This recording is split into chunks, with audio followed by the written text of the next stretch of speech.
Fala família Pra Cima Podcast, estamos de volta com mais um episódio 60, né, Celso? É isso aí. Redondinho, 60 episódios. E hoje nós estamos aqui... Dizem que quando chega nos 60 episódios, explode. Mas não era 40? Não, agora... mas aí deu um bom porque a galera chegou junto. Ah, Quem está assistindo hoje não se inscreveu. Entendi. Inclusive, galera, Aí, ó. não tô acompanhando aqui hoje, né? Eu vi isso ontem, tinha passado de 1.800 inscritos. Né? Deve estar quase chegando aí até o horário que você terminar de ver esse episódio. Eu acredito que quem sabe a gente consegue chegar aos 2.000 inscritos aí no YouTube. E se você não é inscrito, o que você está esperando, né? Já se inscreve, já ativa o sininho para você ser avisado quando tiver outros episódios. E curte também, e se você puder, sem encheção, mas já enchendo, escreve um comentário aí se você conhece e sabe da história da nossa amiga aqui, que eu ainda não falei o nome dela.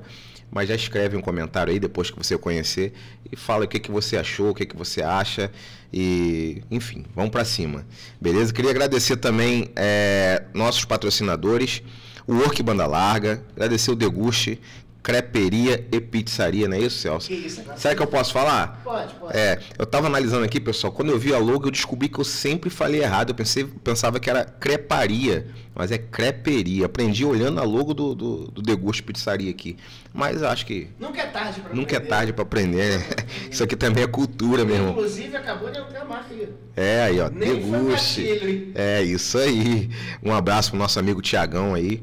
Tiagão que já tá virando já artista de podcast. Já vi mais de um podcast rodando aí. O cara tá ficando famoso, hein? Tô gostando de ver, hein, Tiagão? Agradecer o Lava Jato do Lennon, que tem sempre deixado nossos carros limpinhos aí. Maia Autoestrada, né? Quem já acompanha a gente sabe, é um YouTube que tá com mais de 66 mil inscritos. E nosso Instagram aí tá com mais de 190 mil seguidores. Isso tá na boca do povo. E você que gosta de assunto automotivo, peças, reposições, dicas, enfim. Eu tô lá falando lá também de um assunto totalmente diferente desse aqui. E Cosmos Publicidade, que é essa agência aqui que a gente não tem como deixar de lado. Olha porque o gatilho da marca. olha lá, Cosmos Publicidade, olha lá, alô, que coisa linda. Aqui que o ar-condicionado tá fresquinho, não tá, Mariana? Agora eu já falei o nome. Quem tá aqui com a gente é Mariana Moreira, né? Ela que vem incentivando aí quase 5 mil seguidores pelo Instagram, fora o restante das suas redes sociais. Tá no TikTok também, não tá? Tô começando. Então. E vem incentivando aí, inspirando mulheres a continuar, apesar de todo o processo, dificuldade que se passa, né? A gente sabe que o assunto a ser falado aqui hoje pode realmente bater de frente e você qual é a palavra que eu uso, Celso? Quando a pessoa se encaixa. Se inspirar, Então, você pode se inspirar na situação dela porque ela viveu separação, viveu uma criação difícil, viveu problemas de saúde, enfim, tudo isso num tempo junto que isso prejudicou a saúde dela também, mas ela está revivendo a vida dela hoje de forma diferenciada e ela vai explicar sobre isso aqui. Forte. Tá bom? Mariana, desde já, te agradecer a oportunidade de estar aqui conversando com você, batendo esse papo. E queria começar aí te perguntando como é que começou essa história. A Mariana mandou um áudio para mim, pessoal, e vou falar só um detalhezinho aqui, já para dar o gancho. Ela me falou assim: Maia, eu não fui uma pessoa criada constantemente por pai e mãe. Eu não tive uma presença de criação forte de pais, mas eu aprendi muito com as pessoas que foram pai de um relacionamento seu, né? Que você teve do ex-esposo dela. E eles criaram ela, ensinou ela a carinho de pai, né? Você falou isso, eu achei isso interessante, apesar de não ser mais de convivência dela, não sei se mas você honrando as pessoas que fizeram parte da sua criação de uma forma já adulta, mas você aprendeu muito com eles, eu achei isso legal. Então conta pra gente um pouquinho dessa dificuldade aí de criação, de como você viveu isso, como você enfrentou isso, e pra gente iniciar esse bate-papo aqui. A Marizinha pequena, né? Primeiro, eu quero agradecer a vocês também a oportunidade de estar aqui, de contar um pouquinho dessa história, né? De toda essa batedeira aí que eu costumo dizer que é um bolo que demorou muito para ficar assado. E é uma questão assim, eu digo que a minha história é uma questão assim de sororidade mesmo, de mulher para tentar fazer com que outras mulheres volte a se reconhecer, né? E aí, voltando na história da Marizinha, que nasceu lá em São Gonçalo, que muita gente pensa que eu sou de Quissamã, e eu não sou de Quissamã. Eu sou nascida e criada em São Gonçalo, né? Eu não tive, assim, como posso dizer? Aqui em Quissamã, eu percebo que as pessoas têm muito aquela questão de cresceram com a figura paterna e materna ao lado, né? Os raízes, né? Lá, o pessoal de antigamente levava isso muito a sério, né? E eu não tive isso. Eu tenho, assim, poucas recordações de festas escolares em que tinha o meu pai, que tinha minha mãe. Na verdade, eu acho que isso nem nunca aconteceu, assim, para ser bem honesta mesmo, assim. Natal também não me lembro disso, né? Festa de aniversário, eu me recordo dessas coisas, assim, de ter acontecido festa de aniversário, de ter a presença da minha mãe, de ter a presença do meu pai, mas coisas, assim, bem... Eu costumo dizer que a minha infância foi uma infância muito conturbada e que até hoje eu não entendo o desfecho dessa infância minha, porque eu tive um pai presente, porém eu não tenho o nome do meu pai no meu documento. Entendi. Meu pai participava da minha vida, meu pai ia na minha escola de vez em quando, assim, eu não tinha o conjunto, o pai e a mãe, entendeu? Mas eu tinha... Entendi. Você não tinha um formato familiar de pais. Não tinha estrutura familiar nenhuma, nunca tive. E aí eu tinha um pai presente que participava de toda a minha vida, mas eu não tenho o nome do meu pai na certidão de nascimento, as minhas filhas não têm o nome do avô paterno na certidão de nascimento. Aí você chegou a pesquisar se de repente não foi uma questão de documental, não, erro de... foi uma coisa... Foi opção mesmo. Não foi uma opção do meu pai, mas... Meu pai conta uma história, minha mãe conta uma história, então assim, a gente... Nunca sabe qual é a história Nunca sabe qual é a história, então é melhor a gente preservar o amor e esquecer as desavenças, né? Que eu costumo dizer que é isso. Aí minhas filhas falam que eu tenho espírito de caridade. Isso é bom. E aí, eu fui assim, ao mesmo tempo que eu não tive uma estrutura familiar, eu fui uma criança muito amada. Eu sempre tive o amor da minha madrinha, eu sempre tive o amor da minha avó, eu sempre tive a minha irmã, porque a minha irmã, ela não tem assim, eu não consigo descrever a importância que a minha irmã tem na minha vida. Entendeu? Ela é mais velha? Ela é mais velha que eu. A minha irmã, ela é a pessoa que nunca desistiu de mim, sabe? Eu costumo dizer que... Eu não sei explicar, assim, a importância, o tamanho da importância que a minha irmã tem na minha vida. Entendi. Entendeu? Não sei explicar. A minha base, assim, o meu pilar sempre foi a minha irmã. Era ela que chamava atenção, ela era que puxava a orelha, era ela que, quando eu fazia coisas assim erradas, absurdas, ela vinha, ela batia, assim, sacudia, não é assim, gritava comigo, ficava sem falar comigo, daqui a pouco voltava. Então, assim, não sei. Você já com a expressão, você já mostrou como é que não sei explicar a importância da minha irmã na minha vida, né? E aí eu cresci nisso, a minha mãe, assim, do jeito dela, o meu pai do jeito dele, a presença familiar não... Eu fui aprender o que é um Natal em família. Tipo assim, não que a minha família não tivesse isso. Mas eu quero dizer assim, um Natal, pai, mãe, arrumar aquela mesa, ter um pai e uma mãe sentada numa mesa, com os filhos, aquela coisa toda. Eu nunca tive isso. Eu sempre estudei nos melhores colégios em São Gonçalo, colégios particulares. Eu ia para a escola de rota escolar, eu fazia natação, eu fazia vôlei. Eu tinha, assim... as coisas boas. Eu não passei necessidade, nada disso, mas eu não tinha o principal, a estrutura familiar. Isso eu não tive. Entendi. Né? E essa questão que eu falo que eu aprendi com os meus ex-sogros na época, foi porque quando eu fui morar com o pai das minhas filhas, eu aprendi isso com ele. Tipo, o que era uma mesa posta, sentar numa mesa na hora do almoço, conversar, falar como foi seu dia... O Natal tá todo mundo... Entender o que era o Natal. O Natal não era só abrir o presente, entendeu? O almoço de domingo, sentar com a família. Eu fui começando a entender... A valorizar o momento mesa. Isso. Né? O momento e aí, quando eu conheci a família do meu atual esposo, eu lapidei isso. Porque eles também são de São Gonçalo e a gente foi se encontrar aqui, que a nossa história também é muito assim, muita coisa de Deus, o meu casamento. E aí, o meu sogro, a minha sogra, o meu marido e o irmão, eles têm uma ligação que parece que eles são todos interligados ao cordão umbilical ainda ali, sabe? O meu marido, a gente tem a nossa vida, ele tem o trabalho dele, a independência dele, mas ele não toma nenhuma atitude sem antes conversar comigo e com os pais dele. Se o meu sogro falar para o meu marido ficar em silêncio agora, ele abaixa a cabeça e ele fica em silêncio. Então, assim, eu aprendi com os meus ex-sogros e com a minha sogra, o meu sogro, a família, que é a minha família agora, né, também, eu tive a lapidação do que é família. Porque eu sempre tive... Porque, assim, como eu não tive essa estrutura, e eu fui, assim, depois que eu me casei, que eu separei sozinha, aquela coisa toda, com as meninas, aí, trabalhando fora, ela ficava em casa para eu trabalhar aquela coisa, eu criei uma armadura em mim que tudo eu resolvia sozinha. Eu era sozinha. Então, eu até quando eu comecei a me relacionar com meu marido, eu ficava assim, por que tudo você tem que falar com sua mãe? Tudo você tem que falar com seu pai? Tudo você tem que perguntar, tudo você tem que falar. Porque, assim, eu achava aquilo ali estranho. Porque eu não cresci naquele ambiente. E aí o meu marido falava para mim, olha só, você agora não está sozinha. Você não precisa decidir nada sozinha. Você tem uma família.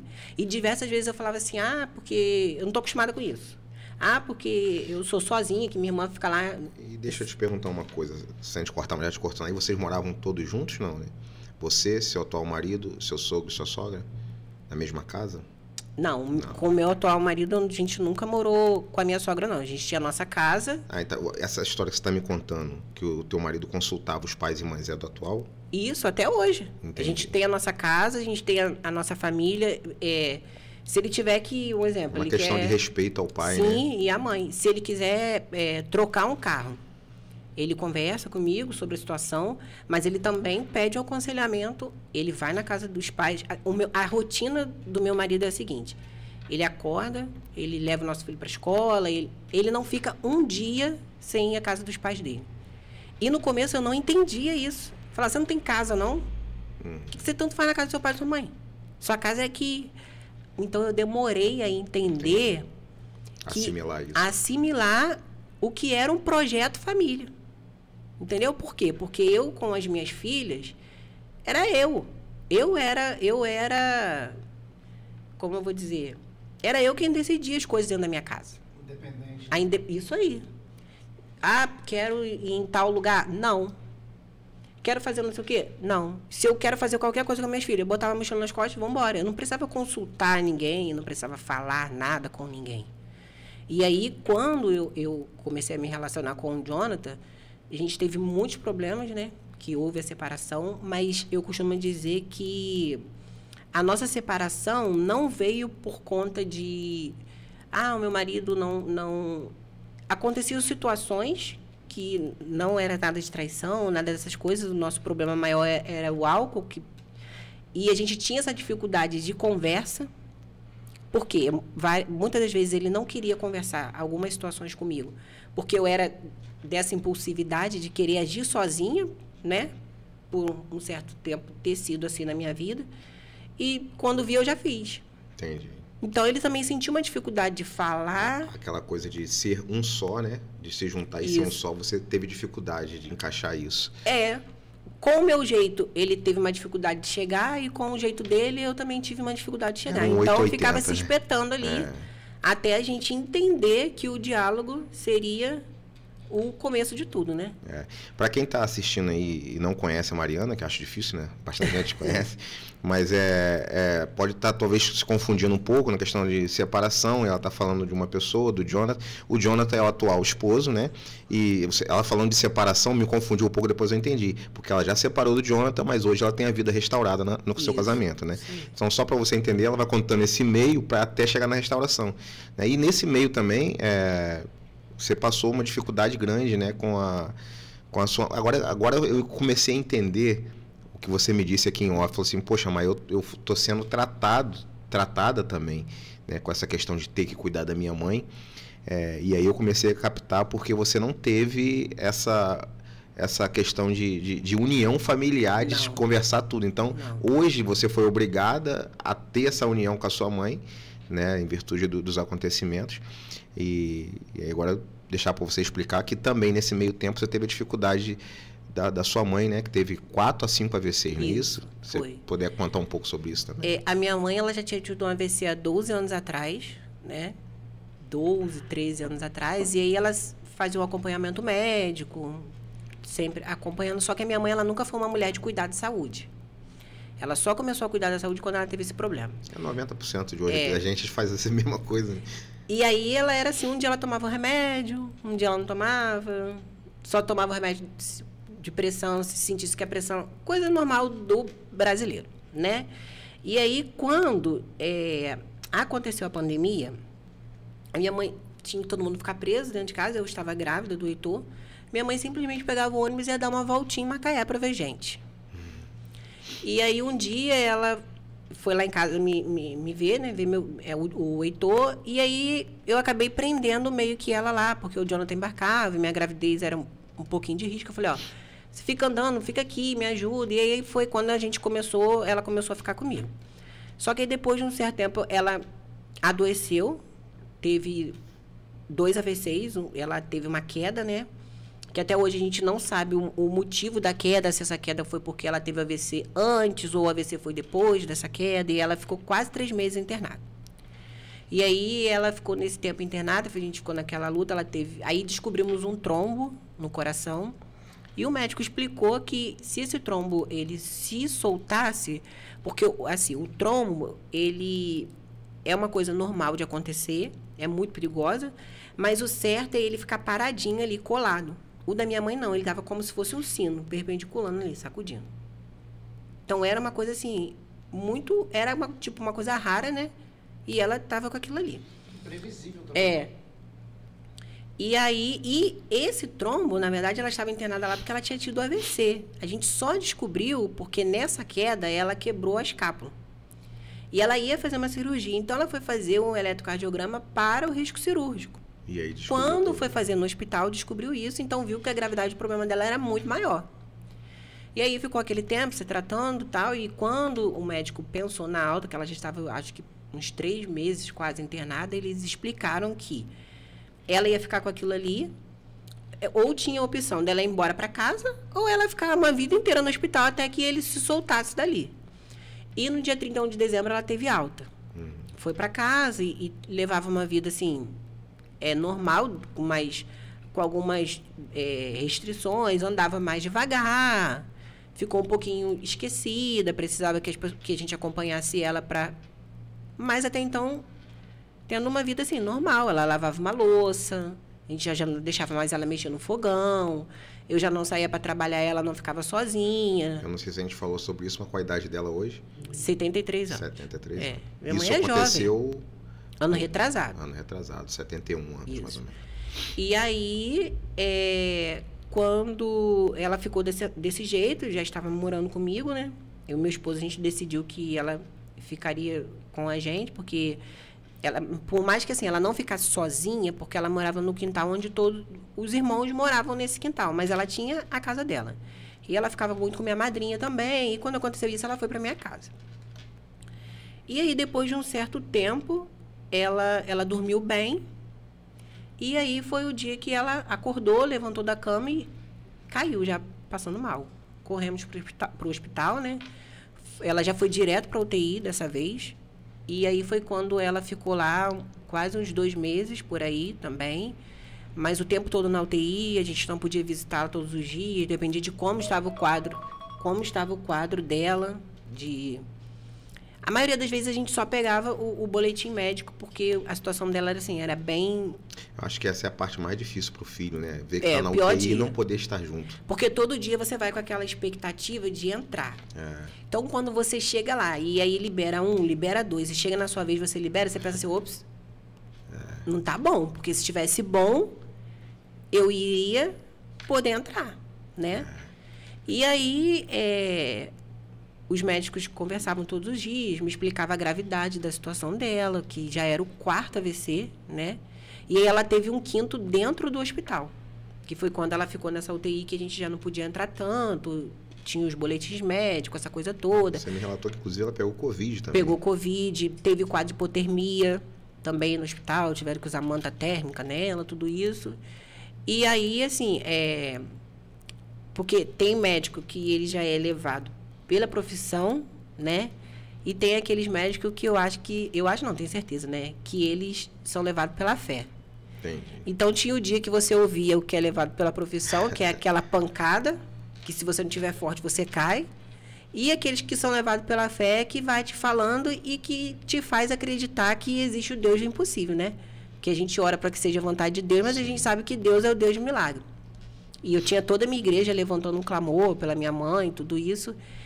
E quando ela, próximo dela ter alta, os médicos me avisaram que ela não ia para quarto para ir para casa. Ela ficaria só na UTI, só sairia de lá para ir para casa. E me disseram todas as consequências que esses AVCs trariam para ela, né? Que ela seria uma pessoa que ela não teria mais uma vida normal, que se ela saísse dali, ela não iria falar, ela não iria andar, ela iria ser uma pessoa dependente da gente para tudo. Até porque 5 AVC, né? Mais Covid. Bem difícil, já é um milagre já, né? Situação complicada. E aí, nesse meio, eu estava assim, meio que perdida, porque os meus irmãos longe, né? Eu ali todo dia esperando uma notícia que eu não sabia se era uma coisa boa, se era uma coisa ruim. E nesse meio tempo, é uma coisa assim que a gente não percebe. Quem está de fora consegue ter um olhar que você que está vivendo não tem. A gente que está cuidando de uma pessoa doente, você adoece junto com o doente. Sim. Você adoece o seu corpo e você adoece a sua mente. A sua mente é mais rápido que o seu corpo. Se você não estiver... eu digo assim, que Deus é tão bom que quando eu estava firme mesmo, assim, espiritualmente, foi quando aconteceu isso com a minha mãe. E aí, minha mãe teve alta. E quando minha mãe teve alta, foi tipo um choque, assim, né? Porque a gente quer que vá para casa. Mas quando vai para casa, você fica pensando assim, e agora? O que eu vou fazer? Porque era o que eu me perguntava. E aí eu ficava com aquela coisa assim, antes dela ter alta, de pensar assim, caramba, o que eu vou fazer? Como vai ser? Como o Jonathan vai reagir? Porque, tipo, ele era o meu marido, né? E era uma coisa que ia mudar toda a nossa rotina, toda a nossa relação. Só para me situar no tempo ali, vocês já tinham se separado? Não, ali a gente já estava junto. Vocês já tinham retado o casamento. Isso. A gente só não tinha casado ainda, assim, oficialmente, mas a gente já estava junto. Entendi. Na primeira internação da minha mãe, nós estávamos separados, mas ele foi, assim, total minha rede de apoio. Porque eu passava 7 dias no hospital direto. Então, eu não ia em casa. Ele ia lá, levava uma coisa para eu comer, diferente. Ele ia lá levar uma roupa para mim. Ele ia lá para eu sair um pouco ali do lado de fora, que a assistente social liberava, para eu conversar um pouco, para eu ver o lado de fora. Porque era só eu ali naquele corre. Você acha que, uma pergunta meio aleatória, mas tem a ver com o sentido, você acha que Deus possa ter permitido esse momento para você talvez perceber que seu marido era uma pessoa realmente que precisava estar do seu lado? Então, eu tenho certeza que quando... porque Deus sabe de todas as coisas, Sim. né? É Ele que escreve a nossa história. A nossa história, a minha história com o Jonathan, ela foi escrita há muito tempo. Mas, assim, Deus carimbou no dia que nós nos separamos e começamos a viver um monte de coisas juntos e separados. Entendi. Entendeu? Porque, mesmo separado, ele era a minha rede de apoio. A minha maior rede de apoio era ele e a minha filha mais velha. Só. Eu não tinha mais ninguém. E ele não tinha obrigação de fazer aquilo, porque a gente, além de estar separado, era a minha mãe. Mas a minha rede de apoio foi ele. Quem me dava forças era ele. Ele falava para mim, eu tô com você, vamos embora, vai dar certo. Diversas vezes eu achava que não ia dar e ele falava, vai dar. E quando minha mãe ficou internada da segunda vez, ela já estava morando com a gente, nós já tínhamos reatados há um tempo. E aí, ele foi a minha...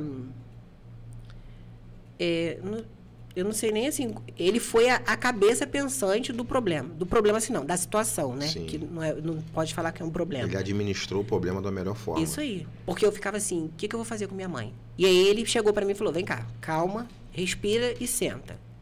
Você quer ficar com a sua mãe? Porque os meus irmãos, na época, eles ficavam pensando assim, como você vai cuidar dela? A gente tem que arrumar um lugar e colocar ela. Eles não fizeram isso, não é assim, eu tenho certeza, não é uma questão de maldade, porque eles estavam pensando em mim. Entendeu? Entendi. E aí eu pensei, cara, se eu colocar minha mãe num lugar, eu tô levando minha mãe pra morte.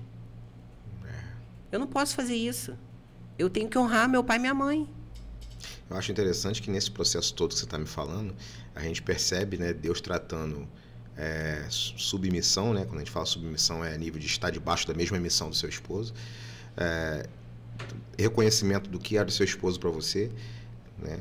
E perdão, porque automaticamente, pelo que você me disse, você precisava trabalhar perdão com a sua mãe e ela contigo. Então, assim, são várias coisas no mesmo processo sendo trabalhadas e restauradas, né? E aprendi a obedecer a minha liderança, os meus pastores. Porque por diversas vezes eu estando na igreja, eu falo, eu faço isso, pastor, não tem nada a ver com a minha vida. É porque a gente tem uma ideia de estar debaixo de uma liderança espiritual, né? Vamos colocar assim, são pastores, ou depende de quem é que, do segmento que a pessoa segue espiritualizando o assunto, a gente acha que sempre é uma prisão, né? E na realidade não é. Você está debaixo de uma liderança, você está deixando alguém que tem uma experiência talvez maior ou com maior discernimento do que está acontecendo, como você falou, principalmente quem está de fora já consegue ver melhor. A gente consegue ter uma ajuda de quem está olhando de fora. Isso, né? Isso é importante. Foi o que aconteceu. E aí, nessa segunda internação, nós já estávamos juntos, ele sentou e falou, olha só, agora calma, respira, porque eu sou uma pessoa que eu quero fazer tudo de uma vez só. Né? E aí ele falou assim, você quer ficar com a sua mãe? Que ela já estava com a gente. O que vai te fazer feliz agora? É cuidar da sua mãe ou deixar sua mãe em algum lugar? E aí eu falei para ele, eu quero ficar com a minha mãe. Ele, então nós vamos ficar com a sua mãe. O seu problema é o meu problema. Não existe Jonathan, não existe Mariana.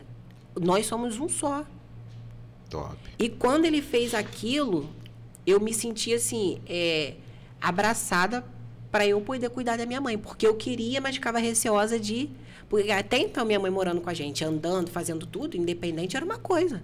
Agora não, agora minha mãe ia numa outra condição. A minha mãe, ela depende da gente para comer. Entendeu? A minha mãe não sabe dizer se ela está sentindo frio, se ela está sentindo calor, se ela está com fome. Esse quinto AVC tem quanto tempo mesmo, você falou? Foi em julho do ano passado. Julho do ano passado. Vai fazer um ano. Nesse intervalo aí, eu vi que, já puxando um gancho, eu vi que teve um vídeo que você postou, né? Teve um evento na nossa cidade e vinha a Ludmilla, é isso? Porque quando ela ficou internada da primeira vez, ela sempre foi apaixonada por Ludmilla. Não sei de onde veio essa paixão dela por Ludmilla. E ela, no hospital internada, quando ela teve o Covid, eles botavam música, fazia carta para a família, e ela só queria ouvir Ludmilla. Entendi. A parte da internação que ela ficou no hospital, a enfermaria, as enfermeiras e os médicos morriam de rir que ela queria ouvir Ludmilla o dia inteiro. Ela não dava oportunidade para outro paciente ouvir música, não. Só podia ser ela. E aí, um dia, ela ainda estava caminhando, essas coisas. Eu deixava ela no programa do idoso, que ela participa, né, do programa do idoso. E eu deixei ela um dia lá no pai para fazer a atividade dela, as coisas. Quando eu fui buscar ela chegou para mim e falou assim, Ludmilla vem em Xamã. Falei, de onde você tá tirando isso? Porque não tinha anunciado ainda, não tinha nada dizendo que Ludmilla vinha em Xamã. Não, Ludmilla vem em Xamã, tem que mandar fazer uma camisa pra mim, que eu quero ficar lá na frente. Eu falei, mãe, você tá doida? Ludmilla vem de Xamã, fazer o quê? Não tem nada em Xamã. Porque não era, tipo assim, não era uma exposição, não era nada. Então, eu achei que aquilo era coisa da cabeça dela. E aí, depois, realmente anunciaram que Ludmilla ia fazer um show em Machadinha. Eu falei, cara, eu vou tentar, de alguma forma, fazer ela chegar perto de Ludmilla. Porque eu inclusive, eu achei interessante a história, né, o enredo, porque apesar de eu não ter intimidade com as músicas de Ludmilla, nem saber o estilo dela, que não é muito minha praia, mas eu achei legal o que aconteceu, né, e aí até peguei o vídeo, trouxe, né, Celso, botamos aí, vai colocar na tela aí, e eu achei muito interessante a reação dela quando você contou, né, primeiro você acha que tentou, falou para ela, a gente vai tentar aproximar vocês lá, mas não é fácil. Depois você diz para ela, não conseguimos, né? Vai passar no vídeo aí.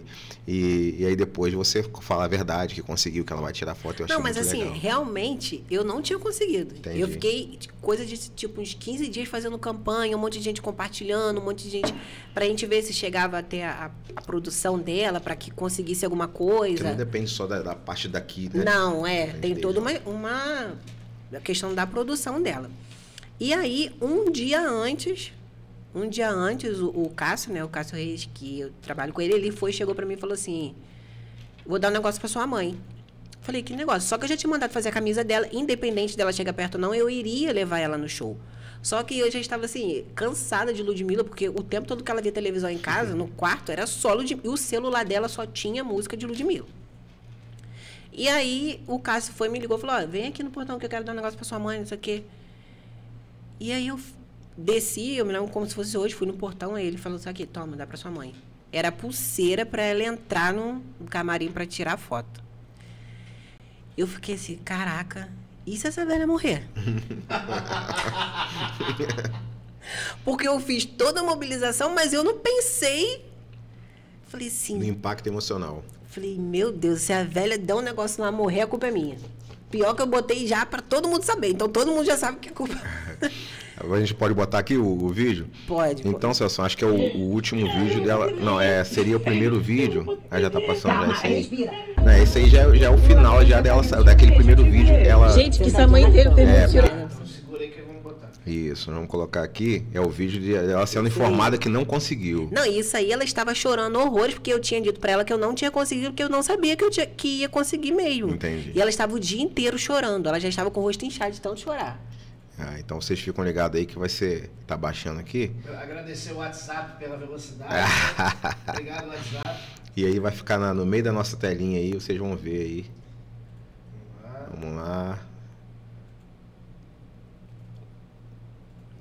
Isso aí. Por que você tá triste? Aí, ó, vocês estão vendo aí. Tá com áudio, Celso? Você vai chegar perto, você vai ver o show. A gente não conseguiu pra você tirar foto, mas você sabia que a gente ia tentar, não foi? Aí tá chorando, tá com essa cara inchada assim, porque não vai tirar foto? Você ama muito Ludmilla assim? Hã? Aqui, ó. Tá bom, fazer o quê, né? Mas, ó, não conseguiu foto com a Ludmilla, mas uma pessoa bem mandou um presente pra você. Não é foto, né? Mas fazer o quê, ó? Ouve bem, ó. Ô, dona Ana, tudo bem? Boa noite. Tô mandando um presente pra senhora aí de Dia das Mães com Mariana, tá bom? Espero que você goste. É Cássio, meu chefe, mandou um presente pra você, ó. Ô, dona Ana, tudo bem? Boa noite. Tô mandando um presente pra senhora aí de Dia das Mães com Mariana, tá bom? É Cássio. Espero que você goste, hein? Não é Ludmilla, né, mãe? É Cássio. Abre o presente. É. Agradecer a ele. Não, primeiro abre o presente. E se você não gostar do presente? Como é que você vai ver se você não gostar? Senta aí pra você abrir o presente. Calma, olha o coração. É. Deu um pulo da cama. Pensou que casa era Ludmilla. 500 calorias pra abrir o Mostra o presente. presente. E ela tava estressada. É, aqui, abre aqui. Ih, o presente tá numa caixa com o nome dele, ó, Cássio. Só faltou o Reis. Aqui, ó. Direto ao Ih, meu ponto. Deus, tanta coisa é essa? Abre. Acho que é um bilhete, tem que ler. Não é possível que Cássio tá te dando um bilhete. Sacanagem, É. hein? Vai agradecer aí depois disso? Ela já tá chorando aí. Porque ela não lia.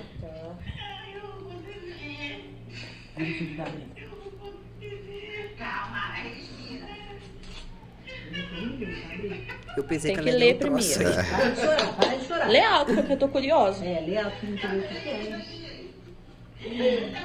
Ai, eu vou viver. Eu vou poder viver. Calma, respira.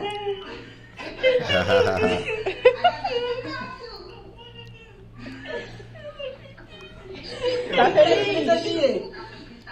Ela até descolou por cima. Não pode descolar não, doido. Ali você já tava assustado, né? Você pensou assim, vou acabar aqui, vou acabando com tudo. Que não... Tinha ambulância parada, não vai trabalhar já.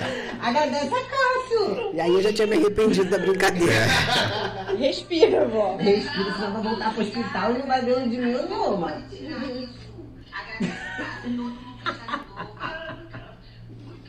Tá feliz? Respira. Meu Deus, eu mereço. Não merece, Fala, não. fala, obrigada, agradece a todo Não mundo. pode tirar isso. Agradece, Cássio, e todo mundo que te ajudou. Fala. Alguém tá Lembra, de coração. Todo mundo também, mano. Obrigada a todos que me ajudaram pra chegar perto dela. Carinho.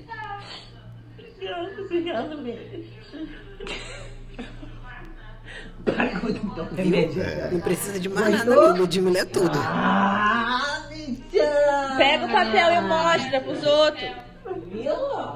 Tem que acreditar. Se eu presente, eu não quero mais, eu não preciso de mais nada, não. É, então vou lá devolver o que eu comprei pra loja. Foi Cássio que deu. Cadê? Mostra o ingresso, mostra o papel. Aí o segundo vídeo dela já... esse dia... 11 horas da manhã ela já estava arrumada. Eu vou poder ver. Calma, E o respira. show era que horas? À noite. Deixa eu te ver. Gente, que sua mãe teve fez mutirão pra ela conseguir fazer isso. Ela te ama demais. Ela te ama demais. E o que acontece? Quando ela chegou lá, ela viu a Bruna, ela ficou mais louca ainda. Dona Ana, tu levantou nessa hora, Dona Ana. Ou seja, é o final. Ah, Dona Ana, melhor, não olhei. Vem.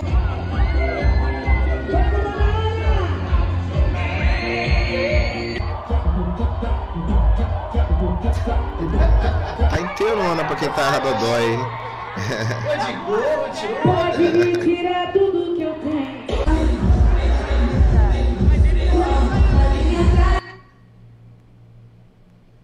E aí é foda. O melhor é ela entrando. Cadê a parte dela da Ludmilla conversando com ela? É a melhor parte. Eu não vou dever. Eu não vou dever. Calma, respira. Eu amei essa camisa, deixa eu te ver. Gente, que sua mãe teve fez mutirão pra ela conseguir fazer isso. Ela te ama demais. Assim eu vou dever. Ela te ama demais. Que delícia, cara. Você tá vendo? Foi? Muito bom, cara. Assim, aí a gente vê o poder da influência, né, das pessoas que, né, da rede social, como influencia. As pessoas pegam um carinho por isso, né? Foi a cidade inteira em prol da realização do sonho dela, né? Não foi eu sozinha, assim, foram muitas pessoas. Gente que eu nem conhecia, compartilhava, me manda o vídeo, me chamava no Instagram pra mandar. E assim, eu fui na cara e na coragem, mas assim, com uma expectativa bem pequena de conseguir mesmo. Entendi. Entendeu? E hoje, como tá a situação da sua mãe? Então, assim, hoje eu costumo dizer que eu tenho 2 bebês em casa. Eu tenho Heitor e eu tenho a minha mãe, né? Porque ela depende da gente pra tudo. Pra se alimentar, pra tomar banho, pra trocar fralda, pra sentar, pra virar, pra tudo. É total dependência, né? Então, eu digo que cada dia é um dia. Antes eu tinha uma ansiosidade muito grande de pensar no outro dia. Meu marido falou, sempre fala, pensa agora. Para de pensar amanhã, você tem que pensar no agora. Então, eu tento viver um dia de cada vez, até porque ela é uma caixinha de surpresa, né? Eu costumo falar isso muito com a minha esposa. Minha esposa fala assim, eu tô preocupado com uma coisa. Eu falo, o nome já explica tudo. Você se pré-ocupar antes de acontecer alguma coisa, você já tá se desgastando emocionalmente, né? Então, deixa para se ocupar no dia que tiver que se ocupar. Aconteceu, vamos se ocupar. Se pré-ocupar é gastar tempo e emoção à toa, né, Celso? Meu esposo sempre fala isso. Porque eu nunca fui uma pessoa ansiosa. Nunca fui. Nunca tive problema de dormir, nunca tive nada. Então, quando a minha mãe adoeceu,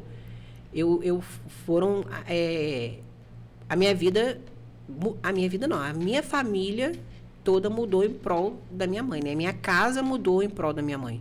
O meu filho perdeu o quarto, né? Que parece que é uma coisa boba, mas não é, porque o casal ele tem que ter a sua individualidade, tem que ter, né? E ele tinha o quartinho dele, com os brinquedos dele, estava acostumado com o cantinho dele, mesmo ele sendo uma criança pequena.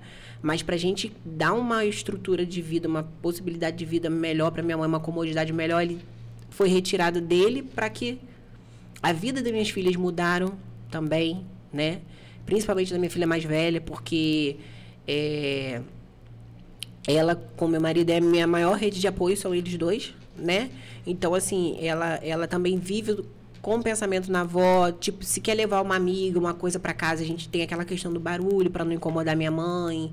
Então, se quer ouvir uma música, ela é jovem, né? Sim. Ela tem aquela coisa de saber... Quantos anos sua filha está hoje? Ela tem 21 anos. 21. Ela sabe que ela tem a avó no quarto do lado.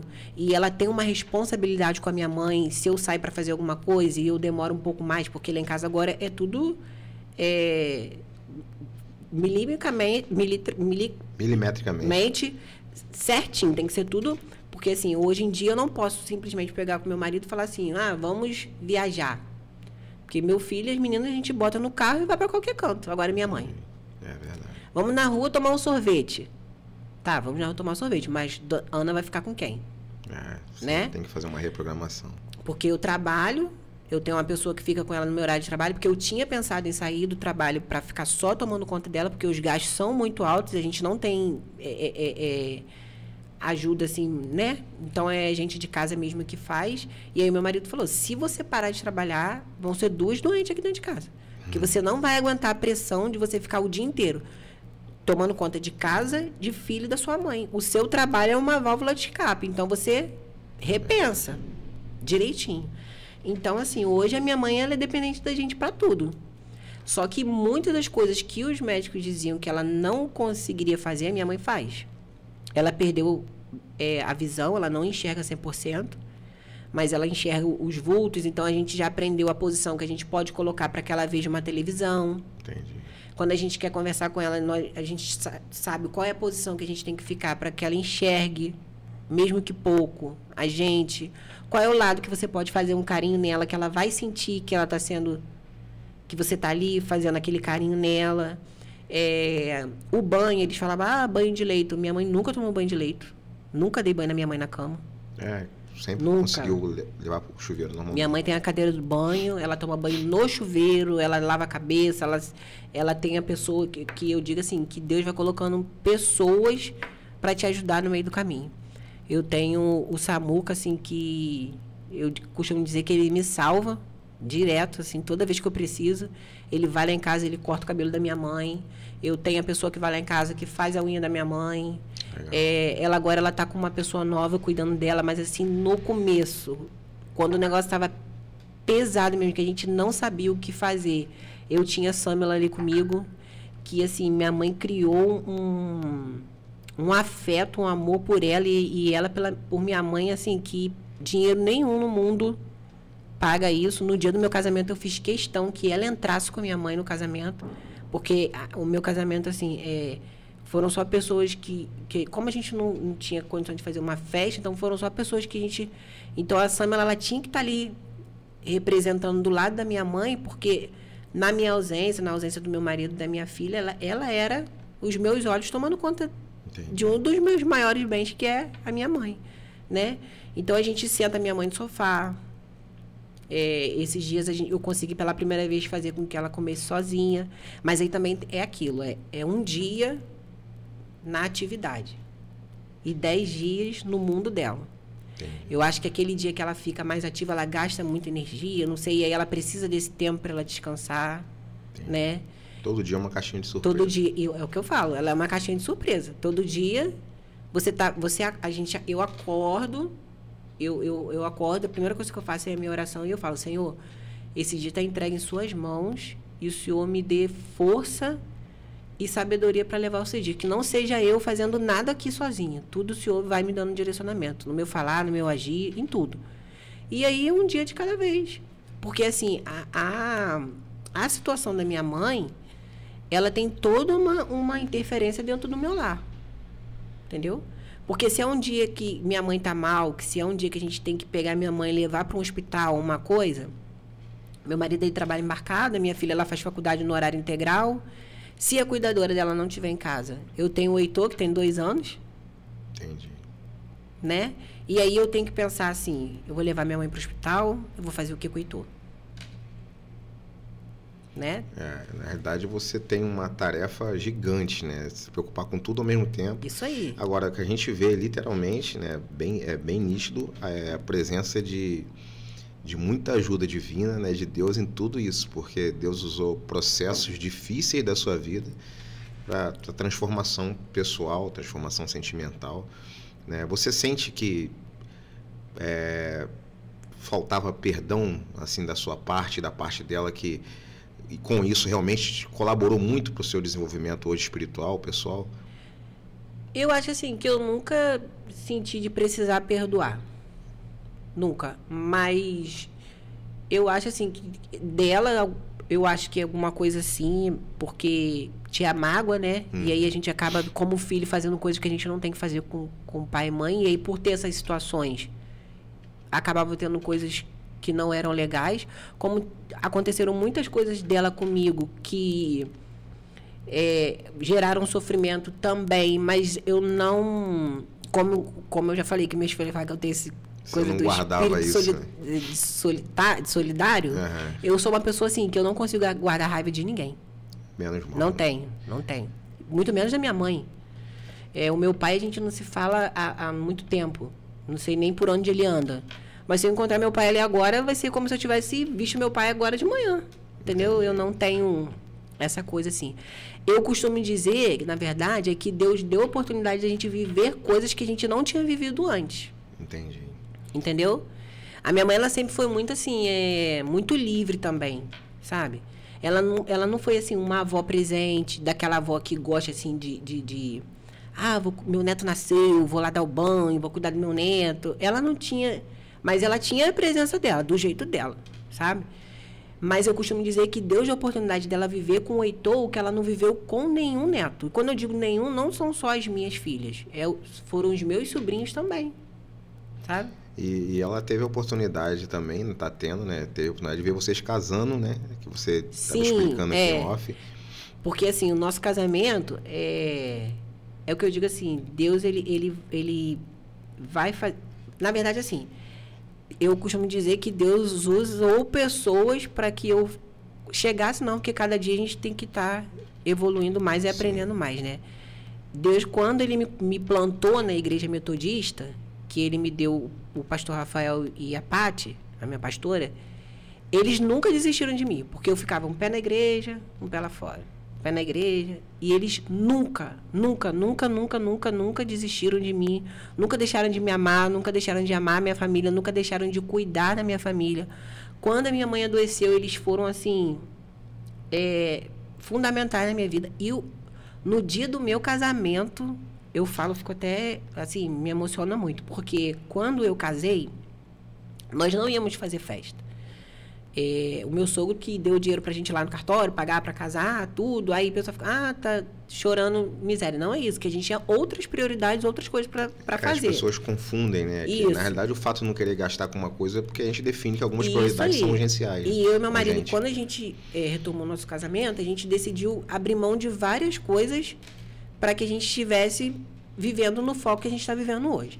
E aí, a minha igreja se levantou, foi a Vanessa Lima, primeira que foi, nós estávamos no GC. Abraço, Vanessa Lima, que também foi componente de um episódio aqui, né? Já perdi a numeração, mas... Aí, a Vanessa, nós estávamos no GC, eu e meu marido, e isso me emociona muito, eu fico toda... Ela chegou com uma sacola e um cartão. E ela botou em cima da mesa. No cartão, no envelope do cartão estava assim, Mariana e Jonathan. E ela deixou a gente na curiosidade do GC inteiro e aquilo ali em cima. Quando acabou o GC, ela pegou aquela sacola, aquele cartão e leu. E eu me lembro que tinha uma frase assim que me marcou muito, que tinha ali naquela escrita, que ela botou assim: você ama cuidar de pessoas, agora nós vamos cuidar de vocês. Vai ser o casamento, uma coisa assim. E aí ela me deu o vestido de noiva. Legal. Que era o vestido que ela ia casar, mas aí sofreu um acidente, aquela coisa toda. E ela me deu o vestido dela de noiva.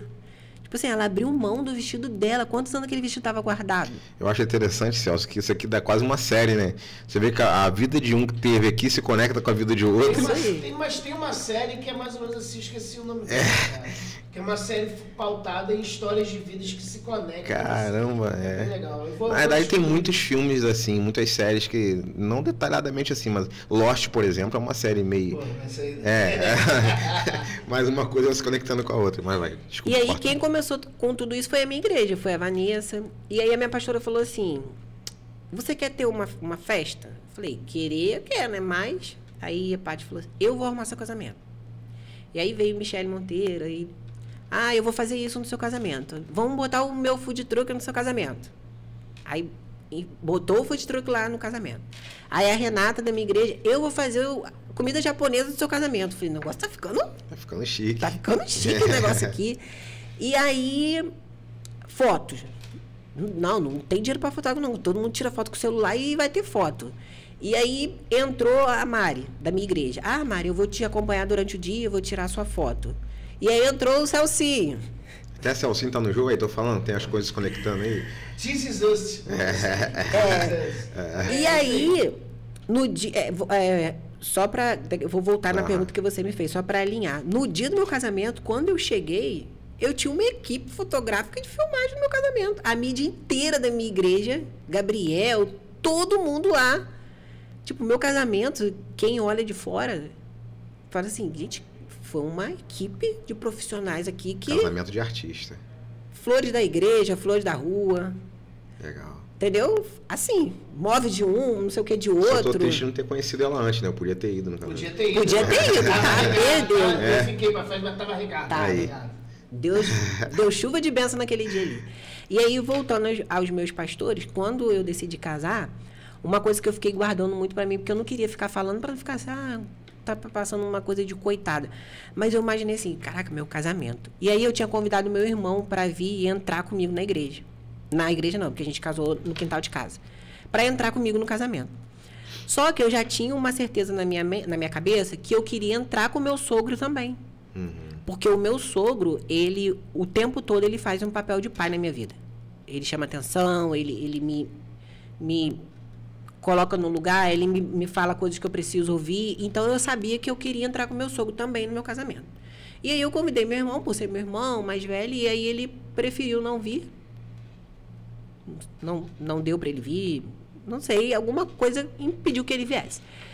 E aí, eu falei assim, eu vou entrar com meu sobrinho mais velho, porque foi o primeiro amor da minha vida, meu gatão, aí eu falei, eu vou entrar com ele.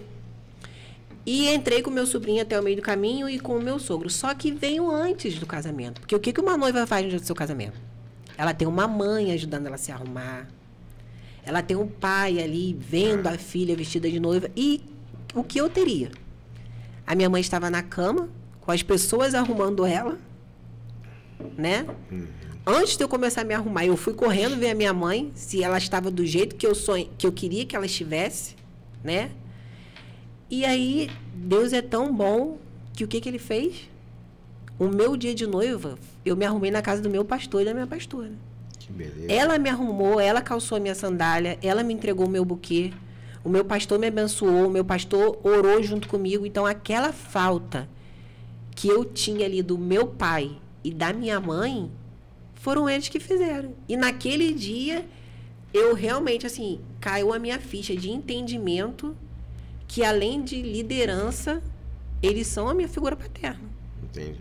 Entendeu? Então, hoje, assim, as coisas vão acontecendo comigo, eles são, assim, a primeira pessoa que... É o meu pai e a minha mãe que eu vou conversar. E o meu sogro também, que eu tenho essa abertura muito grande com ele, assim. A minha sogra também mas é uma questão, assim, de figura paterna, assim. Não é que ele tem uma importância maior que ela, não é isso. É porque ele tem uma coisa, assim, de vir falar comigo mesmo quando eu tô... isso aí você não tá certo, não. Isso aí você tá errado. Entendi. Isso aí é assim mesmo, tá certo. É desse jeito mesmo. É uma questão de não querer direcionar a sua vida, mas é uma questão de orientação. Sim. Para te prevenir da falta de experiência em alguma coisa. E como a minha sogra é uma mulher que ela trabalha muito, talvez essa questão de tempo, sabe? A gente não mas assim, a gente, graças a Deus, a gente é uma família. E a personalidade também, né? Tem gente que tem um instinto maior de estar conversando. Outras pessoas são mais de ouvir, né? E isso é plausível. E aí, assim, dessa questão do casamento. Aí começou dessa forma, um deu vestido e foi fazendo doce, bolo. A Dayana, minha amiga, ela... Não sei de onde a Dayana tirou tanto doce. Tanto doce. Que eu fiquei assim, gente, que tanto doce é esse? Bastante mesmo. Né? Coisas de Dayana. Vocês estão fazendo isso de propósito mesmo? É só pra... Não, eu não comi. Ah, tá. Muito doce. Mas tinha muito. Muito doce. Bolo, a Gisele fez uns bolinhos, assim, individuais. Foi uma coisa, assim, um casamento mesmo de... Tinha sushi, varão. Bom, apesar que vocês falaram duas coisas aí que eu não sou muito fã, não. Nem de comida japonesa, nem de doce, né? Como a gente estava conversando, a gente é mais do lado do salgado, né? Então, e aí também entraram as questões, assim, de parcerias, né? Que eu faço no Instagram, né? Que até essa questão do Instagram foi uma... Isso eu ia te perguntar. Fala um pouquinho pra gente disso também. Então. Como surgiu essas parcerias? Como é que você teve essa ideia? Então, na verdade, não foi uma ideia minha. eu postava uns vídeos aleatórios, assim, de Heitor, como todo mundo posta, né? E a minha amiga Dayana, ela faz unha, coisa toda, ela ficou assim, amiga, por que você não começa a fazer umas coisas aí pro Instagram? Por que você não começa... Ela foi a primeira pessoa que faz. Aí eu falo, ela, mas gente, natural, você já faz, por que você não faz? Aí comecei. Aí um chamou pra fazer uma parceria de roupa. Aí eu me lembro que a minha primeira parceria, assim, de... Expressão. Foi com a doutora Eveline, biomédica, tal, aquela coisa, ela. E aí, quando ela me chamou, eu fiquei assim, nossa, então tá dando uma... Pô, me chamando pra fazer botox? Negócio caro pra caramba, preenchimento labial, meu sonho, que eu nunca tive boca, minha boca era uma linha. E aí fui fazendo roupa, fui fazendo calçado, fui fazendo. Depois que eu me firmei na igreja, tinha algumas lojas que eu fazia de roupa, que eu já via que não fazia mais sentido eu fazer aquilo ali, entendeu? Aí veio caju, que hoje eu tô aqui, né, trajado de caju, banana, bastante parceria, muita coisa. E aí depois, consegui fazer uma parceria com uma clínica de estética, uma biomédica, que é a doutora Eveline, e depois uma outra clínica de estética também, com a doutora Maiara. E eu tinha um problema que é uma coisa que afeta muitas mulheres, que é o melasma. E o melasma, ele não tem cura, ele é tratamento. E o estresse, ele faz que aumente, que são aquelas manchas no rosto. E com a doença da minha mãe, eu perdi muito peso, eu tenho muito essa coisa de ficar magra, eu não gosto. E minha autoestima estava assim, no chão mesmo. E quando a Maiara, ela me chamou para fazer essa parceria, e a Eveline, tipo assim, elas me deram uma levantada, né? Uma coisa assim, os lábios que eu tinha... Mexeu exatamente no teu psicológico, quando a gente entendeu? travava. O botox, as manchas no meu rosto, que tipo assim, ela começou um tratamento com 15 dias, eu já tinha tentado 1 milhão de coisas e nada funcionava. Então, essas questões de parceria começaram também a me dar uma levantada, assim, do meu autocuidado, porque eu estava cuidando de todo mundo. Eu preciso abrir um aspas nessa situação que você está me contando. Eu acho interessante que, por exemplo, você falou, eu tinha trava com meus lábios, eu tinha trava com algumas coisas, mas alguém me falou da ideia, ou você surgiu a ideia que você já fazia naturalmente, e você decidiu colocar isso para andar mesmo sem estar 100% do que você imaginava. E isso abriu portas para você, né? Isso. Hoje, a gente tem muitas pessoas que não querem começar a fazer o que, às vezes, Deus está proporcionando, ou que alguém indicou, ou um tipo de trabalho, ou tem necessidade de aprovação e não querem se expor, e aí nunca consegue nada, né? As pessoas querem primeiro a mudança, para depois começar a fazer alguma coisa. E eu acho interessante que é sempre no caminho que Deus faz as mudanças, né? Você começa a caminhar e ali Deus vai abrindo as portas. E até nessa questão do Instagram, Deus também, ele foi me lapidando em relação a isso. Por quê? Antes iam surgindo muitas coisas para eu fazer, e às vezes eu nem consultava meu marido, eu ia lá e fazia, e às vezes criava um desconforto de uma certa roupa que eu fiz, uma propaganda, alguma coisa assim nele, tudo. E eu não queria saber, eu ia fazendo, aquela coisa de... Eu decido, eu faço. Entendeu? E aí, depois, eu comecei a entender que, tipo assim, cara, essa loja aqui, essa roupa aqui, não é pra mim isso aqui. Isso aqui não tá legal. Eu não tô entregando uma coisa bacana pra pessoa que tá me chamando, porque eu não tô à vontade, e não tá sendo bom pra mim. Então, eu comecei também a ter discernimento do que eu deveria fazer e do que eu não deveria fazer. Só que, assim, a rede social, ela é uma linha tênue, né? Sim. Você, quando começa a se expor, você tem consequências. Sim. Né? E aí você tem uma questão de quando você faz um vídeo, um certo vídeo de uma roupa, de alguma coisa, tem alguém que pode falar alguma coisa e gerar um certo desconforto. Sim. Então, eu consegui entender, e aí todas as vezes que alguém chega para mim e fala assim, vamos fechar uma parceria tal, eu peço direcionamento a Deus para aquilo. E a primeira pessoa que eu vou falar é o meu marido. Fui chamada para isso. E aí, as pessoas podem estar assistindo e ficar assim, nossa, mas está tão submissa. O marido não é submissão. É porque quando você decide levar uma vida a dois, quando você decide formar uma família, realmente é isso que o diálogo... Você deixa de ser dois para ser um só. Isso aí. O diálogo é o que muitos relacionamentos terminam justamente por isso. Porque eu quero fazer, eu vou fazer. Não, não é E assim. Mariana, essa palavra submissão, isso eu falo porque, né, a gente frequenta igreja eu no meu caso frequento igreja desde muito novinho, e essa palavra submissão criou uma resistência de muitas mulheres, que o nome submissão, a maioria das mulheres olham isso, né, como estar debaixo de uma liderança, de alguém te mandando, te comandando. E na realidade o verdadeiro significado de submissão é você estar debaixo da mesma missão.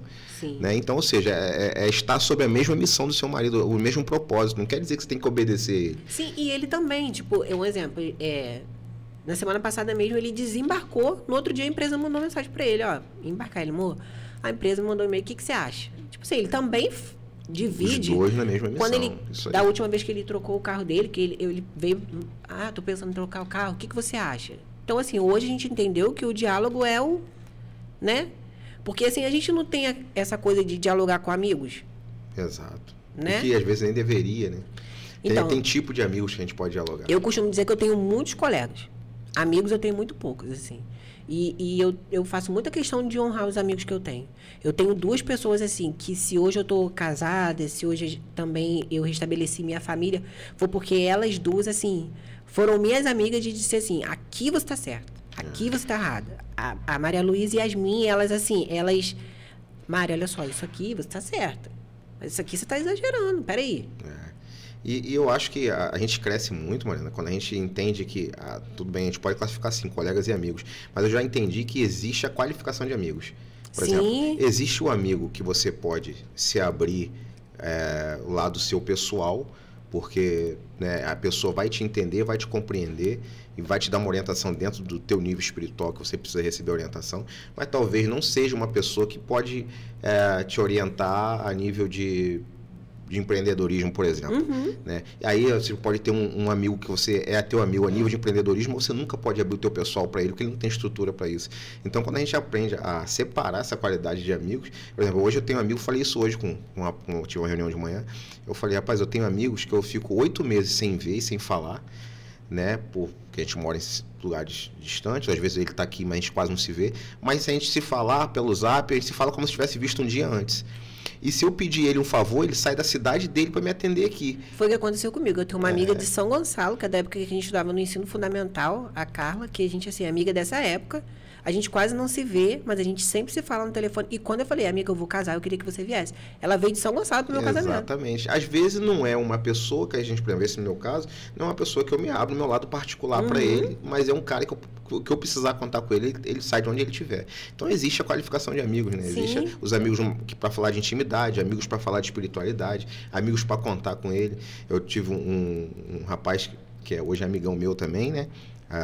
Nosso amigo Celso, ele conhece, que eu fiquei um tempão sem falar com ele, ele assim, o jeito dele. Quando eu precisei de uma muleta que eu me acidentei, ele foi o primeiro a sair de onde ele estava, e isso meses sem falar com ele.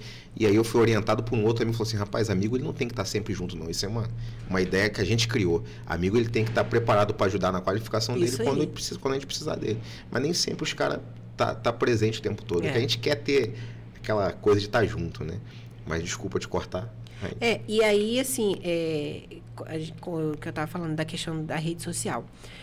A gente, quando decide também abrir, porque você fala da sua vida, você fala do seu cotidiano, né? Principalmente o teu nicho, né? Que você abre muito o teu cotidiano direto mesmo, dia a dia. A gente, assim, é cobrado, a gente é interrogado. Criticado. Então, tem tudo isso, né? E tem dias que você tá ali afim, zona de botar um monte de conteúdo, como tem dia que você está hoje uma vontade de estar mais quieta. Nem stories de bom dia a gente dá vontade de botar. Dá vontade de colocar. Bem desse jeito. E nessa fase da minha mãe, que ela adoeceu, eu tive, assim, eu perdi bastante parcerias, porque alguns parceiros não conseguiram entender a necessidade que eu tinha de me dedicar à minha mãe, né? Alguns, assim, super entenderam, aguardaram que eu voltasse. Aí foi quando eu dei uma parada, pensei até em parar de verdade, mas aí depois voltei, e aí já voltei com o direcionamento do que eu podia e do que eu não podia fazer, que também foi uma coisa que tinha que acontecer, né? E aí o meu Instagram, ele é uma coisa assim, eu sempre falo, não espere que o meu Instagram vai ter aquele vídeo super editado, que vocês vão me ver fazendo uma propaganda de um biquíni, de uma coisa. Não, o meu Instagram não é isso. O meu Instagram é o Instagram da mãe, da dona de casa, da que trabalha fora, da que tem um filho pequeno, da que tem... naturalidade sem disfarce. Porque eu costumo dizer que lá em casa é uma mistureba, porque é a mãe do bebê, a mãe do adolescente, a mãe da mãe, a esposa, a dona de casa. A mãe da mãe é ótimo. A que trabalha fora e que ainda quer dar uma admitida de rede social. Então é tipo assim, uma mistura. Mas isso é legal. Né? Por falar nisso, aquela mistura lá com carne moída lá ficou boa? Cara, gente, olha, hoje... com batata doce. Hoje ela botou ontem lá uma receita lá. Deu um debate lá em casa hoje na hora do almoço, porque fiz a comida achando que o negócio ia dar por uns 2 dias. A comida já acabou. Eu falei, que isso, gente? Ficou bom. Falei pra lá em casa, vai ter que fazer. Eu falei pra Jonathan, vai ter que fazer umas dobras, porque o negócio aqui tá e as pessoas se identificam com isso, né? Porque é a naturalidade, é o dia a dia. E perguntam, um dia que eu não faço, cadê Heitor? Cadê Vitória? Eu vi um Instagram de uma pessoa que eu não conhecia, e agora eu sou péssimo com nomes, mas ela é estourada aí, eu acho que mais de 4 milhões de seguidores. Talvez vou chegar lá. Talvez o Celso conheça, talvez você conheça, né? Porque a mulher é uma menina que começa assim, falar clã, meu clã, não sei o que, falar clã. Tá. Então, e ela é natural, ela é aquilo ali. O meu é aquilo ali. E isso é o que se identifica as pessoas, as pessoas gostam disso. Né? E o pessoal morre de rir. Esse dia eu tava fazendo um vídeo, eu não me lembro de que foi. Aí comecei a fazer um vídeo lá. E outra, eu já faço postando. Eu só edito quando assim, receita, alguma coisa, mas a maioria dos meus vídeos é fazendo e postando na hora. Entendi. E aí do lado da minha casa já é um galinheiro. Aí sai o barulho do E galo. eu fazendo vídeo, daqui a pouco eu tô fraco lá fazendo barulho, o pessoal morrendo de rir. Gente, eu tô fraco aí no fundo. Aí eu estou fazendo um vídeo, aí Heitor tá lá, faz o negócio do nada. Fala, gente, ó, é isso aí mesmo, é desse jeito. E é aquilo ali, entendeu? Eu vou fazendo. Você tem canal no YouTube também? Não. Tá perdendo de se envolver, porque o YouTube, quanto mais cedo você começa, mais cedo. E o teu nicho, que é vida pessoal, e sendo bem tranquila, fazendo o que você gosta, independente do que os outros vão falar, é o que mais estoura no YouTube. Né? É porque, assim, quando eu comecei, qual era a minha intenção? Era mostrar para nós mulheres que a gente pode ser dona de casa, a gente pode trabalhar fora, a gente pode ter uma rotina louca, mas a gente tem que se cuidar. Tem que ter um autocuidado. A ideia era mais cuidar de pessoas do que ter um benefício em relação a isso. Só que nesse meio, enquanto eu estava falando para as pessoas se cuidarem, eu não estava me cuidando mais. Entendi. Eu me perdi. Eu me perdi dentro da minha própria história. Porque eu fui viver a história da minha mãe, eu fui viver a história da minha casa, eu fui viver a história da minha família. E aí, nesse meio, cadê Mariana? Onde eu estou? Eu me perdi. Forte isso. Eu cheguei num momento da minha vida que foi que chegou o meu marido e o meu sogro falando assim, cara, você tem que parar, você tem que pensar, você tem que respirar, você tá, ó. E aí um dia eu conversando com a um dia não, né, que eu costumo dizer que ela é minha terapeuta, a Maria Luísa, porque como a gente trabalha junto, eu acho a cabeça dela todo dia, ou ela ou a Yasmin. E aí eu falei assim, cara, eu tô me sentindo, sabe como assim? Cadê eu? Onde eu tô? O que tá acontecendo? Porque porque eu já não estava me vendo mais. Eu ficava naquela preocupação assim, eu tenho que cuidar da minha mãe, mas ao mesmo tempo eu tenho que estar com a comida pronta, eu tenho que dar atenção para minha casa, para minha família, minha casa. Eu tenho uma coisa terrível com organização. Demais. Perfeccionismo. E minha casa tem que estar arrumada, eu tenho que estar assim. 90% das mulheres, se é que isso te deixa mais tranquila.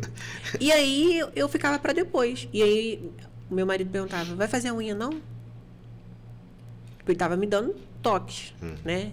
Amor, vê aí quanto é para você fazer uma unha. Porque às vezes eu pensava assim, cara, não vou gastar dinheiro para fazer essa unha, porque eu tenho que comprar tal coisa da minha mãe. Porque não dá, né? Por mais que tenha ajuda, assim, tudo não dá. A minha irmã ajuda com o que ela pode. Às vezes tem um tio, alguém que dá alguma coisa também, mas não é... Tipo, minha mãe gasta por mês 9 pacotes de fralda. Faz as contas, quanto é 9 pacotes de fralda. Minha mãe toma um remédio que custa quase R$400. São 2 caixas no mês. Então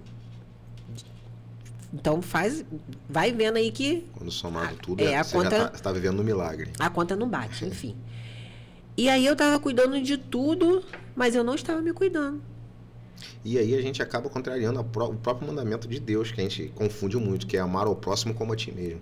A gente sempre confundiu isso, eu particularmente sempre confundi, eu tenho que amar o próximo como a mim mesmo, então eu tenho que cuidar mais do próximo, não. Se você amar o próximo de uma forma diferente do que você se ama, você está cometendo um erro. Então, amar ao próximo como a você mesmo, você precisa se cuidar primeiro, para depois você ter condição de amar seu próximo. Pois é, porque eu estava adoecendo, e eu estava, o dia que eu não estava calada, quieta, mal, eu estava estressada, gritando, falando alto.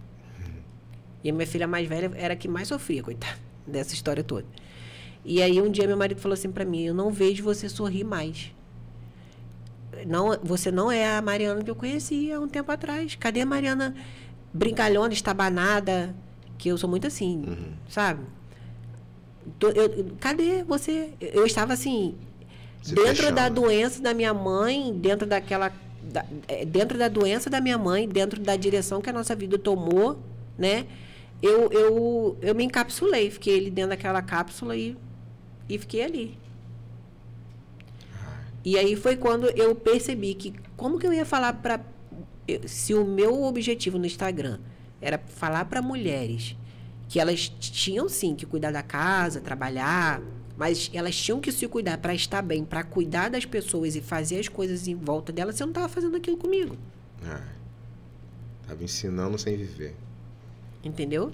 E aí foi aí que, mais uma vez, a igreja, a fé que me mostrou isso. Porque eu fui entender também que Deus me deu aquilo ali, mas Ele não me deu aquilo ali para eu secar, para eu mingar, para eu ser uma árvore seca, eu não florescer mais. Não.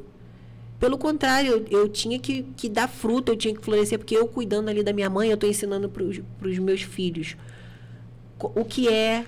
Está criando um legado. O meu marido, sendo meu companheiro, ele está mostrando para o nosso filho o que é o companheirismo de um relacionamento, né? Os meus filhos, eles vão ter uma visão de família que eu não tive. Então, tudo aquilo ali é gerar semente e dar fruto. Sim. Só que eu não estava fazendo o contrário, eu estava secando. E aí que eu fui compreender isso, que não era isso, que não foi esse o propósito que Deus fez. Deus te deu as ferramentas, você não estava sabendo usar como Sim, mas primeiro Ele me fez perder, eu costumo dizer que Deus me levou ao fundo do poço. Ele me fez perder tudo. E quando eu falo tudo, não estou falando de dinheiro. Eu estou falando tudo, família mesmo. Entendi. Separação, doença, depois doença de novo, e aquela no meio da separação era orgulho também, que ficava ali no meio daquilo tudo, e o que eu tinha era aquela família que eu estava construindo, eu perdi. Depois a minha mãe, porque eu já não tinha mais o meu pai, eu só tinha a minha mãe, praticamente estava perdendo a minha mãe, e aí eu tinha emprego, mas o que eu tinha que ter mesmo eu não tinha. Então Deus, Ele fez o quê? Ele recolheu tudo de mim, né? Ele me deixou pobre, sem nada, afetivamente, emocionalmente, e depois Ele foi fazendo tudo no tempo dele, que não é no nosso tempo, né? Porque se eu digo para Ele, Senhor, as minhas orações eram, Senhor, esse relacionamento está na sua mão, faz do seu jeito. Como que eu não queria esperar o tempo de Deus? Eu costumo dizer que são 3 fases que a gente passa, né? A fase que a gente passa perrengue, perde tudo, né? Inclusive tem uma ilustração muito perfeita, que é a fase em que Jesus chega para Pedro, que não estava conseguindo pescar nada, né? E aí, resumindo, Jesus dá a condição de ele prosperar de todas as formas, sentimentalmente, ali no caso com os peixes, e prosperou Pedro, ele teve os peixes, e depois que restaurou para Pedro o que ele tinha, igual ao seu caso, Deus te restaurou o que você tinha perdido, aí é o momento que Deus fala, né? Fala, agora você já recuperou, viu o que eu sei fazer, agora trabalha em prol de outras pessoas. Então eu penso sempre assim, são 3 fases, a fase que a gente perde tudo, a fase que Jesus restaura e dá a condição, e depois ele fala, agora eu quero que você use as ferramentas em prol de outras pessoas. E eu acredito que a fase que você deve estar se encontrando é a fase disso, a fase em que Deus restaurou seus caminhos e a fase em que Ele quer que você seja usada para ensinar isso para outras pessoas. Isso é muito top, né? É um processo que é árduo, mas sempre traz resultado. E Ele está sempre trazendo assim, pessoas para quando você pensa que você está sozinho, Ele te lembra que, você não está sozinho, não. né? Ele sempre, eu tenho assim, eu costumo dizer que cada um tem sua vida, né? Então, assim, o cuidar da minha mãe é sozinho meu da minha casa. Mas eu tenho sempre, assim, alguém que está ali próximo para... De vez em quando chega um tio, ó, trouxe uma fralda. De vez em quando... Aí tem A aqueles... provisão sempre vem. Tem aqueles que é certinho lá no mês, ó. Botei R$50 aí no Pix pra sua mãe, não sei o quê. Então, assim, eu tenho uma tia, a Madalena, que ela me ajuda muito com questões médicas, assim, da minha mãe. A minha madrinha, ela não pode ajudar tanto, porque agora ela também está com problema de saúde. Mas eu tenho, assim, a minha tia, que eu falo que é a tia certa da visita, minha tia Olga. Que você já sabe que ela vai ali fazer a visita à minha mãe. Então, assim, ele vai usando pessoas para que... E eu creio, assim, que essa situação da minha mãe também, até na questão do meu relacionamento com o meu marido, não é fácil, que todo dia a gente tem que ter na nossa mente da gente não se perder. Sim. Ele, inclusive, essa semana ele estava conversando comigo sobre isso, que ele falou assim, a gente não pode deixar a gente se acostumar, um não sentir falta do outro. A gente tem que sentir saudade, a gente tem que querer estar perto, porque, assim, o ambiente que a gente vive leva para esse caminho, né? Porque a gente hoje em dia a gente não tem a vida de um casal como a gente tinha antes, como eu já falei. Porque o nosso filho é fácil, a gente bota num carro e leva para qualquer lugar, e minha mãe. Então, tudo que a gente vai fazer é pensado. Tem que ter umas estratégias, tem que ter sempre um jeito de um dia dar uma saidinha, botar alguém cuidando, senão também se deixa cair demais. E assim, e como eu falei, que eu perdi tudo e Deus foi restaurando. Com a minha filha também, na época, a Vitória, assim, ela é uma menina muito dedicada, muito. Eu até hoje, eu não conheci ninguém com a dedicação, assim, que a minha filha tem. Que a Vitória tem. Ela abre mão de qualquer coisa por conta do estudo, do objetivo dela. E na época ela passou para várias faculdades, assim, né? E ela foi para 3 Rios. Justamente para a que ela queria passar, que era Macaé, ela não passou. Ela passou para vários federais, mas não foi a que ela queria, em Macaé. E aí, na época, a gente se mobilizou, a família, meu marido, assim, foi um dos maiores incentivadores também. Ela foi para 3 Rios e quando aconteceu isso tudo, ela não estava aqui. Entendi. Né? E quando Vitória foi embora, foi um choque muito grande para mim. Eu passei mal mesmo, assim. Eu sentia, porque Jonathan embarcava e ela era minha companheira ali. Eu não imaginei que a ida dela ia me fazer tão mal como me fez. Mas Deus é tão bom que ela se inscreveu de novo pro Enem, fez a prova. Eu não me lembro como é que foi a situação, mas ela não contou pra gente, que ela ficou com medo de não conseguir passar. E quando estava acontecendo esse turbilhão de coisas todas, ela passou para Macaé e ela voltou para casa. Que legal. Porque, tipo assim, o jovem, nessa época de faculdade, universidade, ele quer ir embora, né? Para longe da família. Ela... acho que não é nem pelo fato de querer ir para longe da família, é querer não, quer crescer, quer ser independente. Eu acho isso até legal. Os pais sofrem, né? Sim, mas ela não. Ela eu não passei essa fase ainda, mas eu sei que um dia eu vou passar. Ela não, ela queria estar ali, porque filhos, quando a gente tem mais de um filho, eu falo, cada filho tem um selo diferente. Sim. Tipo assim, Vitória de um jeito, Manuela já é totalmente diferente. Manuela, eu costumo dizer que Manuela é livre, sabe?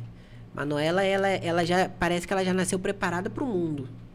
Ela tem uma... Já veio pré-configurada. Ela tem uma coisa que é só dela. Uma autenticidade que é só dela, uma autoestima que é só dela.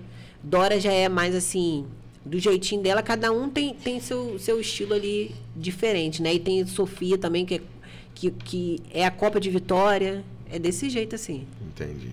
Mariana, se você estivesse no meu lugar aqui, né, e eu estivesse aí, claro que se eu estivesse fazendo as perguntas, qual era a pergunta que você faria para você mesmo que eu esqueci aqui? Maia, acho que você poderia ter feito essa pergunta aqui sobre a minha vida que eu não falei, e eu acho que isso pode somar para quem está ouvindo. Ou você acha que foi falado tudo? Cara, eu acho que a gente conseguiu falar tudo, mas acho que se você me perguntasse assim, de onde vem a sua força e por que você não reclama? O não reclamar é muito bom, porque é difícil quem consegue passar e suportar tudo isso que você passa sem reclamar. Porque assim, não é que eu não reclamo, tem dias que eu falo, mas a maioria das pessoas fala assim, cara, eu não vejo você Você não expõe Tempo a sua todo reclamação a falando. ponto de atingir alguém, né? Murmurar Tem é dias isso que aí, a gente palavra fala, é essa. tô cansada, mas assim, as pessoas ficam assustadas de ver como que eu consigo levar. Então fala o segredo pra gente. É Deus. É Deus. Se resume em uma palavra, né? É Ele. É Ele o sustento, Ele é a fé, é Ele. Eu, no dia do meu aniversário, eu pedi assim, eu falei, Senhor, eu não quero te pedir nada. Eu só quero te pedir que o Senhor renove a minha fé e que eu não me perca no caminho. Porque o resto a gente procura, a gente corre atrás, do emprego. Pede assim, me dá paciência, que se me der força eu vou matar um bocado de gente, né? Se a gente tiver a fé, se a gente tiver fé e acreditar no propósito de Deus para nossa vida, a gente não precisa de pedir mais nada. Porque a nossa história está escrita. É isso aí. A gente pode rodar. Se não for aquilo que Deus escreveu pra gente, É melhor estar na tempestade com ele no barco do que estar em calmaria não vai sem sair. ele. Tipo, eu conheci o Jonathan há anos atrás. A gente ficou ali, uma coisa boba. Ele viveu a vida dele, eu tive relacionamento, ele teve relacionamento, ele teve a filha dele, já tinha filha, né, no caso. Viveu a vida dele anos, a gente como amigos. E anos, a gente do mesmo lugar de São Gonçalo, a gente veio se encontrar em Quissamã. Quem que fez isso? Ah, Fui eu? Deus sempre tem suas estratégias para corrigir alguma coisa. Minha mãe adoeceu. Dentro de todas as situações que a gente viveu, com quem que minha mãe está? Comigo. Mariana, eu sempre faço 3 perguntas em todos os episódios. Você deve estar acompanhando aí. Pelo que eu vi, você assiste quase todos os episódios, né? Eu gosto. E nessas 3 perguntas você dá a sua resposta rápida ou resposta longa, como você quiser. Um sonho que você ainda queira conquistar. Cara, um sonho, eu acho que é só a permanência da minha família. Porque de resto tem tudo. Se eu tiver eles ali, eu não preciso de mais nada. Show. E um arrependimento, alguma coisa que você se arrependeu de fazer ou deveria ter deixado de fazer? Deveria ser feito? Cara, eu não me arrependi de nada. Porque tudo que eu fiz, mesmo que fosse errado, foi para aprender a ser o que eu sou hoje. Se eu não tivesse feito, talvez eu não teria me tornado a pessoa que eu sou hoje, entendeu? Legal. Porque todo dia é um dia, todo dia eu vou ser uma pessoa diferente. Isso identifica assim, meio que a sua personalidade do tipo, eu vou fazer, ainda que eu erre, mas vou aprender. E isso é importante, né? Hoje eu só tenho discernimento de pensar antes de fazer, né? Mas é sempre assim, né? A galera tem medo de arriscar em algumas coisas, né? Claro que vamos aqui não se tratando de pecado, né? Mas arriscar em alguma coisa é melhor você arriscar, porque ou você aprende, né? Ou você acerta. Não tem jeito. O erro se torna em aprendizado. E alguém que te deixou saudade? Meu pai. Seu pai. Ele tá por aí, eu sinto muita falta. Entendi. Na verdade, são 2 pessoas assim que eu sinto saudade. O meu pai e a minha avó, assim. Eu sinto muita falta da minha avó. Seu pai, ele tá pela cidade ou você nem sabe mesmo? Não tem? Não, tá lá por São Gonçalo, no Rio, em algum lugar. Eu acho também, né? Não sei. É Irani. Aí, seu Irani, aproveita, faz uma visita. Tem que fazer umas pazes ali, nós dois. Faz uma visita, chama para aquele churrasco. Se quiser, vem aqui no podcast, traz o churrasco para cá também. Conhecer Heitor. Tá certo. Então, Mariana, eu espero que tenha somado, acho que somou para muita gente aí. A sua história, ela conflita junto com muitos conflitos de muita gente que está assistindo. Você que está assistindo, se você gostou do conteúdo, mais uma vez eu falo, curte, compartilha naquele grupo lá da família. E como você disse que eu consegui falar tudo que deveria ser falado, tem mais alguma coisa para você dizer? Você acha que dá um recado para essa galera que está te ouvindo aí? Dá uma dica? Eu acho assim que não é nenhuma dica, é uma questão só de experiência mesmo, né? Porque a gente entender que diante de toda adversidade, diante de todo problema, quando a gente achar que nada tem solução, existe um Deus que está preparando cada detalhe pra gente, né? Que o final da nossa história é escrita só por Ele. E é Ele quem sabe, a gente tem que manter a fé, e é isso. É a fé que leva a gente para qualquer lugar. E obediência, né? Ele já chegou onde a gente vai chegar. Então ele porque sabe, assim, né? eu falo lá em casa direto para minhas filhas. Deus, ele é educado, né? Ele, para entrar, ele bate na porta. Ele tá aqui com a gente o tempo todo, mas para ele fazer, ele bate na porta e aí, posso entrar ou não posso? E aí é a gente que decide. Eu conheço pessoas que falam que claro, sem heresia, mas acaba aparecendo, que a pior besteira que Deus fez foi dar liberdade ao ser humano, né? Liberdade e livre escolha, né? Porque aí ele não força ninguém a nada. Não. Ele deixa você fazer, e se você abrir espaço para ele, ele tá aí. É isso aí. Top. Mariana, obrigado mais uma vez. É uma história top. Espero que Deus continue cuidando da sua família, que você continue sendo exemplo aí para muita gente aí. E a galera aí que quiser conhecer a Mariana, que não conhece, como eu disse, deve ter muito mais gente que conhece ela do que me conhece, porque ela já está aí nessa linha há mais tempo, possivelmente. Mas se você não conhece, vai estar o Instagram dela aqui embaixo também, aqui na descrição. Querendo entrar em contato para fazer parcerias, ela está aí também. Acho que tem algumas novidades a vir aí, né? Que depois ela vai anunciar aí de primeira mão aí. E essas comunhão com o Celso, Cosme Publicidade, sempre sai alguma coisa aí, fiquem ligados, né? Já fica o spoiler aí. Então, um abraço a todos e encerramos aí. Episódio 60, Celso? É isso. Episódio 60, encerrado com sucesso. Que isso.